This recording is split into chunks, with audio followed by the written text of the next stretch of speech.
भगवान श्री कृष्ण का जन्म कंस का वध कर समस्त पृथ्वी लोक को उसके अत्याचारों से मुक्त कराने हेतु हुआ था। किशोरावस्था में ही वह गोकुल से मथुरा आ गए तथा दुष्ट कंस का वध किया। कंस की मृत्यु से दुखी उसके श्वसुर जरासंध ने एक विशाल सेना लेकर मथुरा पर आक्रमण कर दिया। इस आक्रमण में उसके साथ शिशुपाल और काल्यवन जैसे शक्तिशाली राजा भी शामिल थे। जल्दी ही सेना मथुरा जा पहुंची और मथुरा की राजसभा में कृष्ण तथा बलराम को सेना को सौंपने का संदेश भेजा गया।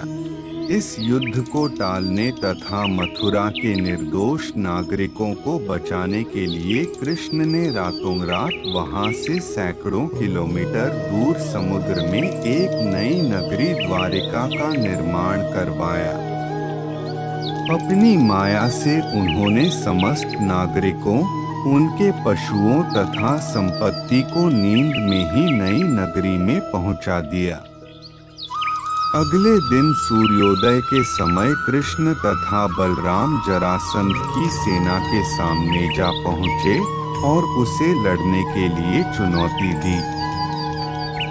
जैसे ही जरासंध और दूसरे राजाओं ने कृष्ण को मारने के लिए शस्त्र उठाए, दोनों भाई भागने लगे।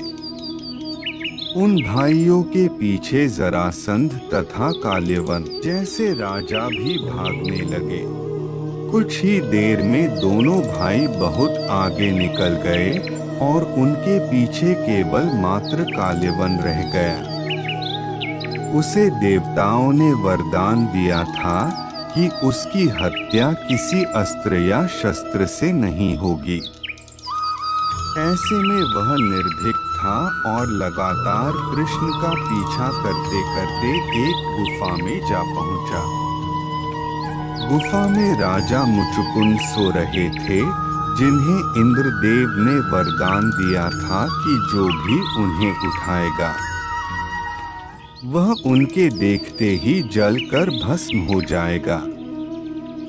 वहां पहुंचकर कृष्ण ने सोए हुए मुचुकुंद पर अपना पीतांबर डाल दिया और स्वयं छिप गए।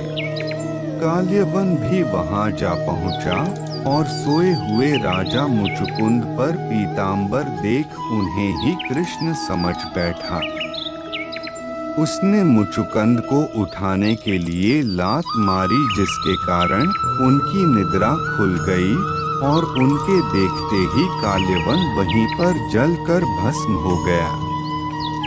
तत्पश्चात कृष्ण ने राजा मुचुकुंद को अपने चतुर्भुज स्वरूप में दर्शन दिए और उन्हें मोक्ष पाने का वरदान दिया। वहीं दूसरी ओर जरासंध और बाकी राजा पूरी तरह से खाली मथुरा देखकर वापस लौट गए। कृष्ण चाहते तो स्वयं भी काल्यवन और अन्य अधर्मी राजाओं का वध कर सकते थे, परंतु देवताओं के दिए वरदान का मान रखने के लिए ही उन्होंने काल्यवन को राजा मुचुकुंद के हाथों मरवाया। इसी तरह बाद में जरासंध का वध पांडु पुत्र भीम के हाथों करवाकर भूधरा का भार कम किया। इस कहानी के बाद कृष्ण के नाम के साथ हमेशा के लिए रणछोड़ जोड़ दिया।